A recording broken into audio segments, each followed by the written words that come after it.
Wildcat Nick Metzger. They're doing so well on defense. It seems like they're starting to get a little more life in those legs on defense again. Palmer now kicks it out to Case. Case guarded by Irwin. Tries to drive. Irwin's called with the foul. And it doesn't look like Logan Irwin that is too happy with the call on him. As they sure hear it from the student section. As the freshman, Eckerd will come back in for Parker. And it's always around the end of the third period when you really start seeing the fatigue on the players' faces out there, Chase. As we said the other night, basketball, you always, you have to keep moving. An excellent dive by freshman Logan Irwin. That was some aggression there. I don't know if you guys saw that on camera. I had a great view, but that looked like it hurt. Yeah, but no pain, no gain, I guess, Chase. All right, Irwin now brings the ball up the court. And I just like to make a side note. It looks like Logan Irwin's sporting a taped finger as well, or two. Maybe those are just jammed, Sam. Todd Reed with his second reverse layup of the night.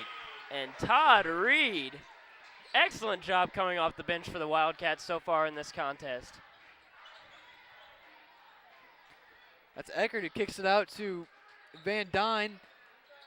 Dawes hits the 2-point. As the score is now 42-33. Vandewater gets it almost stolen from him. He kicks it out as that pass is stolen. Wildcats, I really think, need to start stepping it up. Northfield's just coming out with more intensity in this second half. And Palmer, we talked about his ball handling. What an all-around player. That was some great hustle, great defense. He came out of nowhere and intercepted Vandewater's pass. And Coach Irwin, I'm not exactly sure who calls the timeout, forgive me, but that was Northfield at the timeout. But Coach Irwin, he looks a little disgusted with his team. I think he's upset that they've just stopped. It seems like they've just stopped all aggression. They had that split second where it looked like they were coming back on defense. But, they have to get back in this game. They have to start playing with the aggression and the speed that they played with in that first half. Northfield's come out with a little bit of a grudge, and they saw the looks that the Wildcats are giving on defense. They're starting to take advantage of some of. If they have a split second to shoot, they're going to take it now, Chase. I think that's working out for them as they're only down 9 in this contest. Well, we see our competition down there giving the student section some shirts. Sam, maybe we should do that. Chase, if you ante up money for the shirts, I'm with you.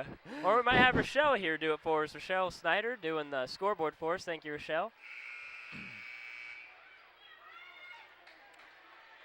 All right, as the players take the court again. See what happens here.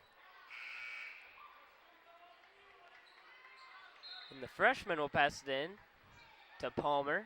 Oh, doesn't look like he's going to be able to hit Palmer. He's hitting number 34, Corbin Dawes, who gets it over to Palmer. Palmer now gets it to the freshman. The freshman dribbling up top. Tries to drive, kicks it out to Palmer. Palmer. No, I've seen this offense a lot from Northfield, Sam. They take their 3 guards up top and try to drive. It's a strategy that I know we've used before, but. And the freshman, Dustin Eckert, gets his first points of the night. And he looks a little bit excited, but nonetheless, he keeps his head small and he gets back on defense. The ball is kicked out of bounds by number 34, Corbin Dawes.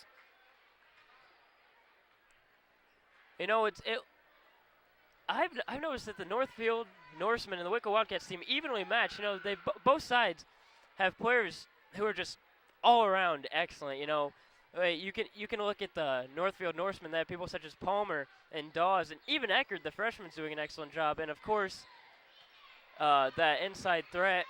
Excuse me for a second, folks. That inside threat, Van Dyne, are doing an excellent job. But then you go over to the Whitko side, Todd Reed.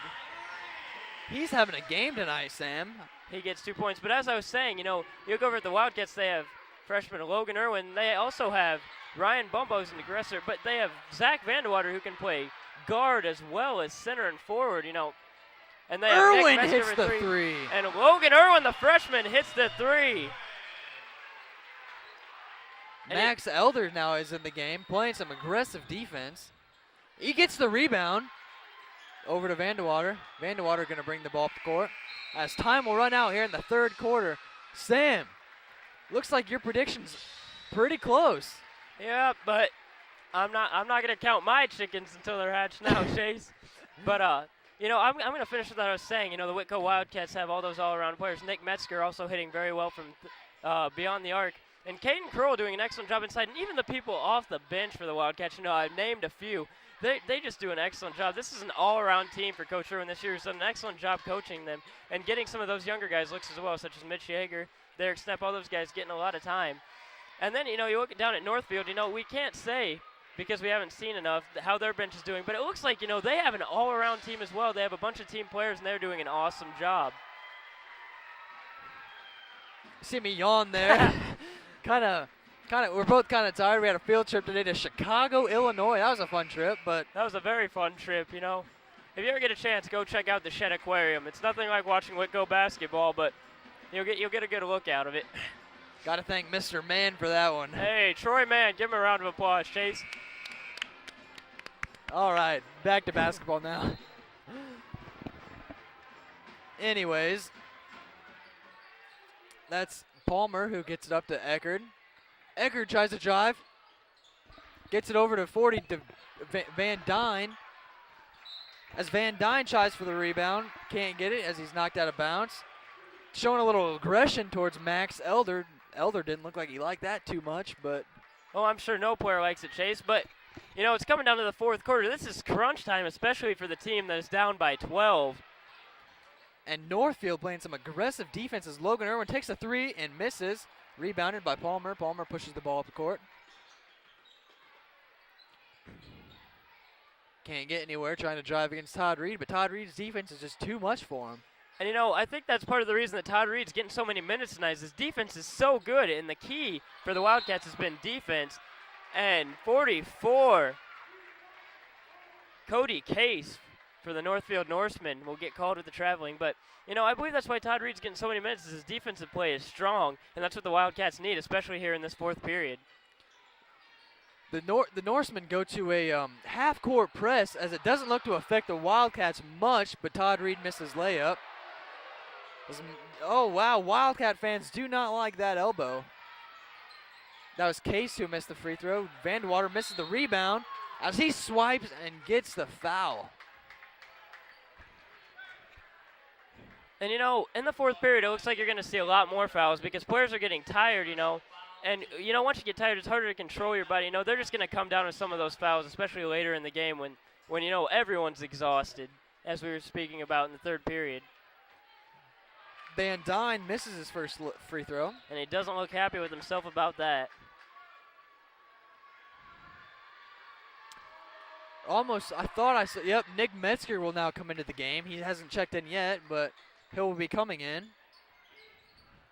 And Metzger looks anxious to get out there. Wildcats working against that half-court press. They finally beat it. Reed now drives, gets it to Bumball. Bumball kicks it out to Irwin. Irwin outside the three-point line. Now Vandewater has it. That goes to Todd Reed. Skips it over to Irwin. That was a long skip, Chase. Vandewater has it. Gives it back to Irwin. As you can see, a shot of Logan and his father, Coach Rob Irwin there. It's kind of a cool shot. But now Todd Reed has it over to Bumball. Back to Logan Irwin. Tries to drive against this great defense of the Norsemen. Yeah, but it's been a little bit of a switcheroo this second half. And Coach Irwin will finally get frustrated and call the timeout. As I said, it's been a complete turnaround. It seems like the Norsemen came out with the aggression the Wildcats did in the first half, and they are playing some stick-'em defense right now. That half-court press seems to be working very well, and it's lucky Logan Irwin has Zach Vandewater to pass it to down there. He'd be in a lot of trouble. So, Sam, 6 minutes, 11 seconds left in the fourth quarter. We're up 47-36 against the Norsemen. What do you think is going to happen in this next 6 minutes?